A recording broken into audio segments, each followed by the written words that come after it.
کوئی آواز کیوں نہیں آ رہی؟ بابا خاموش ہو گئے ہیں، اب ان کی آہو بکا کی آواز نہیں آ رہی۔ پتہ نہیں، مجھے ڈر ہے کہیں انہیں کچھ ہو نہ گیا ہو۔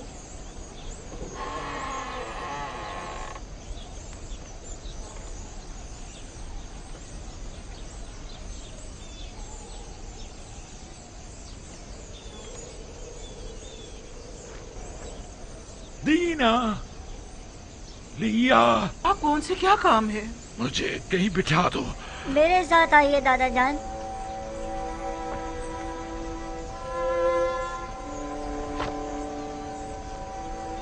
بیٹھ جائیے بابا۔ بیٹھ جاؤ۔ تمہارے سارے بھائی موجود ہیں؟ جی بابا، سب موجود ہیں۔ خوب غور سے سنو اور میرے سوالوں کا جواب دو۔ ذرا مجھے یہ بتاؤ کہ جب تم لوگ مصر پہنچے تو کیا واقعہ پیش آیا؟ آیا یہ طے نہیں پایا تھا کہ احتیاط کے ساتھ جاؤ گے اور خاموشی کے ساتھ واپس آؤ گے؟ پھر آخر کیسے پکڑے گئے؟ عزیز مصر نے سپاہی لگائے ہوئے تھے جو ہماری ہی تلاش میں تھے، اور بالآخر وہ ہمیں پہچان ہی گئے۔ تم لوگوں سے عزیز مصر کا ملنے پر اتنا مصر ہونا آخر کیوں؟ جب ہم بھائی وہاں پہنچے تو وہ نہایت مہربانی و محبت و تواضع سے پیش آئے۔ بالخصوص وہ بنیامین پر کچھ زیادہ ہی مہربان تھے۔ بابا، کھانے کے وقت بھی ہر کوئی اپنے ماجائے کے ساتھ بیٹھا، یعنی عزیز مصر کی خواہش تھی۔ اور بنیامین اکیلا رہ گیا تو عزیز مصر نے اسے اپنے ساتھ بٹھا لیا اور ساتھ کھانا تناول کیا۔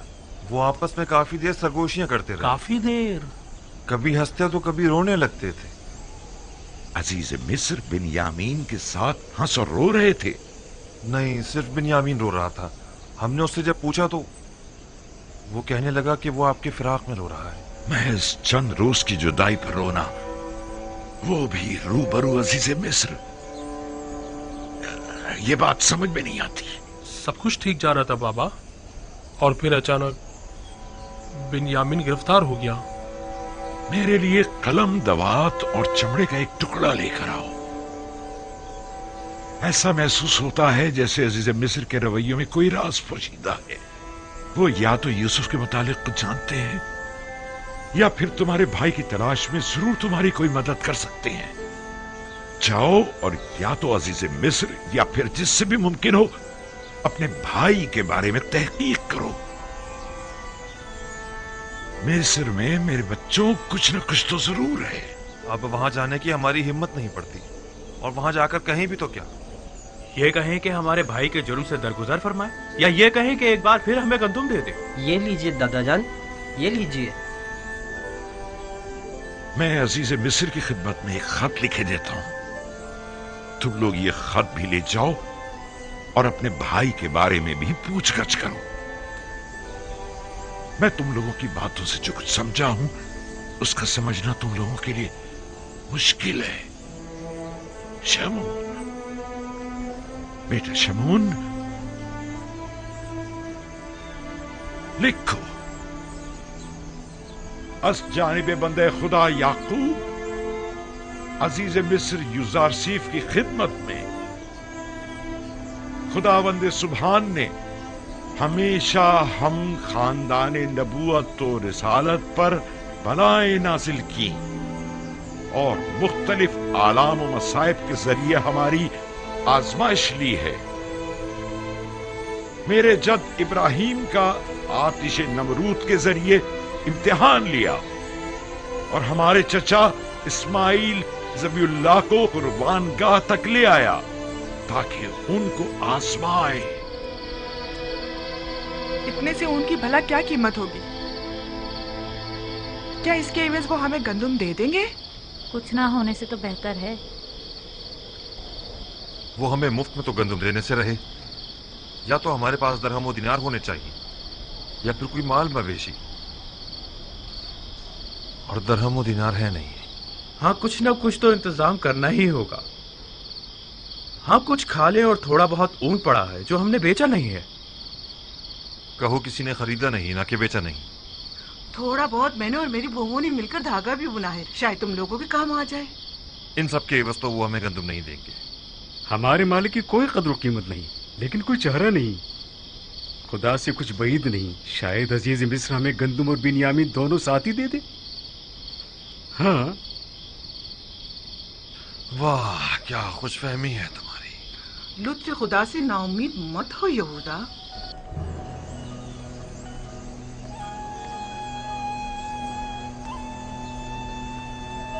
जल्दी करो।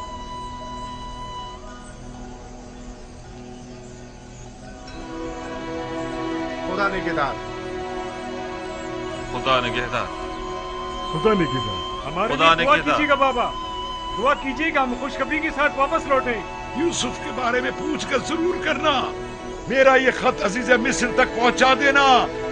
बिन्यामीन को लिए बगैर किरान वापस मत आना। खुदा तुम्हारा निगहबान, खुदा निगहदार।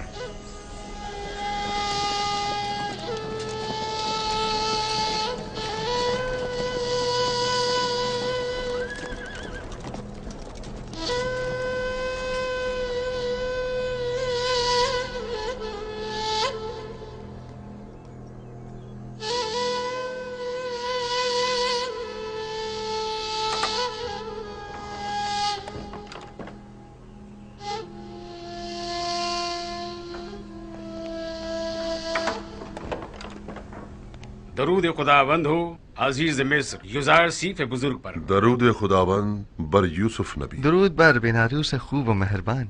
कहाँ हो बिनारूस? अजीज मिस्री की इनायत के ज़ेर साया जिंदगी बसर कर रहा हूँ। मैं आया हूँ ताकि आपको जनाब फरमा रवा की यहाँ तशरीफ आवरी की इत्तला दे सकूँ। फरमा रवा? जी। यहाँ? ताजुब है।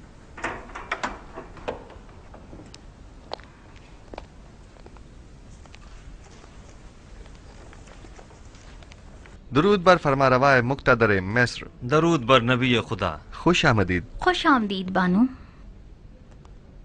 क्या बात है युजारसीफ हकीम ने तो हमें बिल्कुल ही भुला दिया।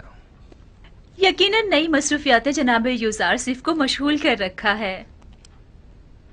अगर हमें मालूम होता कि जनाब युजारसीफ को उनके बीवी बच्चे अपने गिर्द इतना मसरूफ रखेंगे कि वो हमसे गाफिल हो जाएंगे तो हम आपको रिश्ता अज़दवाज में मुंसलिक होने की इजाजत ही न देते। लेकिन फिलहाल तो उन्हें नई फिक्रात ने घेरा हुआ है जनाब फरमा रवा। तो गोया हमारा अंदाजा सही है। नहीं बानो हुजूर, मेरा मकसद वो हरगिज नहीं। अजीज मिस्र की नई परेशानियां उनके भाइयों से मुतालिक हैं। आपके भाई? जी हाँ, लुत्फ व इनायात परवरदिगार से बरसों बाद मुझे मेरे भाई मिले हैं। ये तो बहुत अच्छी खबर है। फिर तो आपको मुबारकबाद पेश करनी चाहिए। आपके वालिद बुजुर्गवार याकूब नबी की क्या खबर है? अभी तक मुझे उनकी जियारत नसीब नहीं हुई है, लेकिन अपने भाइयों से 2 बार मुलाकात कर चुका हूँ। वो लोग इस वक्त किनान गए हुए हैं। आप उन सबको यहाँ मिस्र क्यों नहीं बुला लेते? यहाँ आप उनकी रिहाइश का बेहतरीन और मुनासिब इंतजाम कर सकते हैं। इरादा तो यही है, अलबत्ता अगर इजाज़त जनाब अखनातून हो तो। ये तो बायस सद इफ्तिखार होगा कि जनाब याकूब नबी अपने मुबारक कदमों से हमारी इस ज़मीन को इज्जत बख्शें। मिस्र के मालिक व मुख्तार आप हैं और इजाज़त हमसे तलब कर रहे हैं। जल्द अज जल्द उन्हें मिस्र बुलवा लीजिए। हम तो समझे कि शायद इश्क़ आसनात के साथ साथ इश्क़ ज़ुलेखा की मसरूफियात में भी इजाफा हो गया है जो आप हमें भुला बैठे। फिलहाल तो वो राज व न्याज में मशगूल हैं दूसरे माशूक के साथ, और किसी तरफ मुतवज्जा नहीं होना चाहती। वो बहुत गलत कर रही हैं। युजारसीफ खुदा से जुदा तो नहीं। जुलेखा को यहाँ बुलाइए ताकि हम जान सकें कि असल मामला क्या है।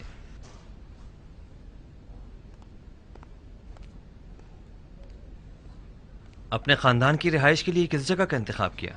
एक खित्ता है बना में कुर्शन, नजदीकी है मिनफीस के। नील के नजदीक का जरखेज खित्ता।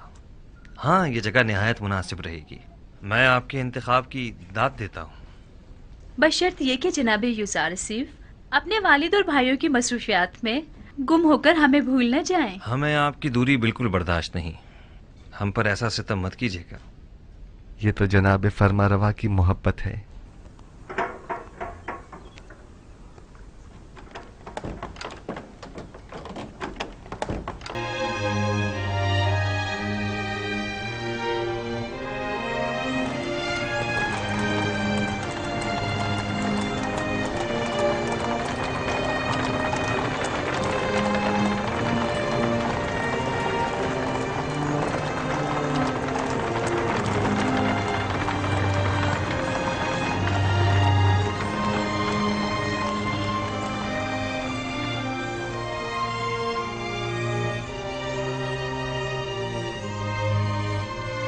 बिन्यामिन को तो गुलामी में लिया था, लेकिन ये तो बहुत बेहतरीन और उम्दा लिबास में नजर आ रहा है।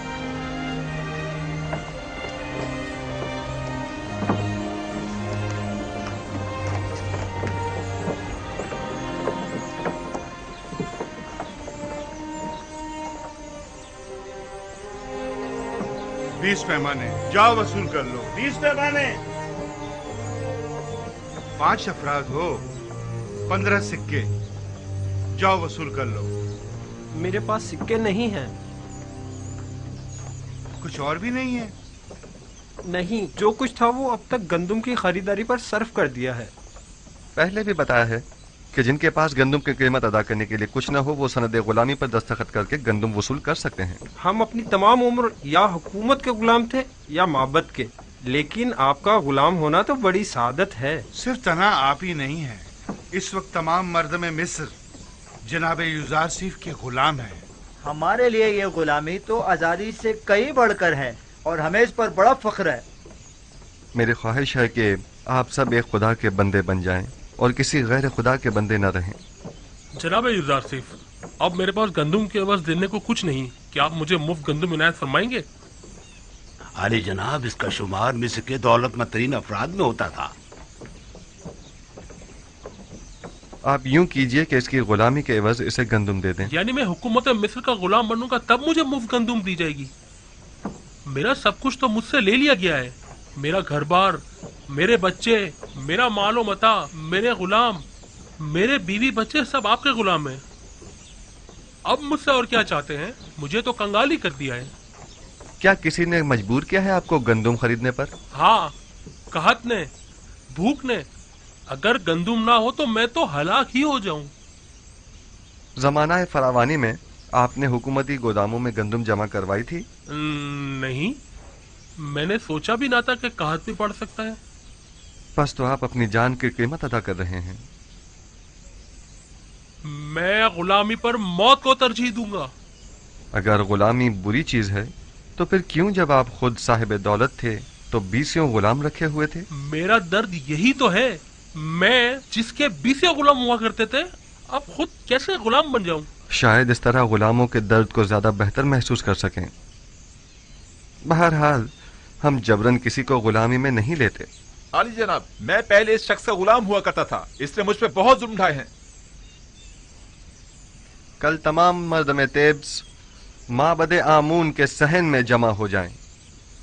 उनमें से अक्सर को गुलामी में लेने का सबब मैं कल वहीं बताऊंगा। वो कल क्या खिताब करेंगे? मालूम नहीं। इस आदमी को मुफ्त गंदम दे दें। किसी भी इंसान की इज्जत नफ्स मजरूह नहीं होनी चाहिए। जी आली जनाब, बहुत बेहतर, इताअत होगी।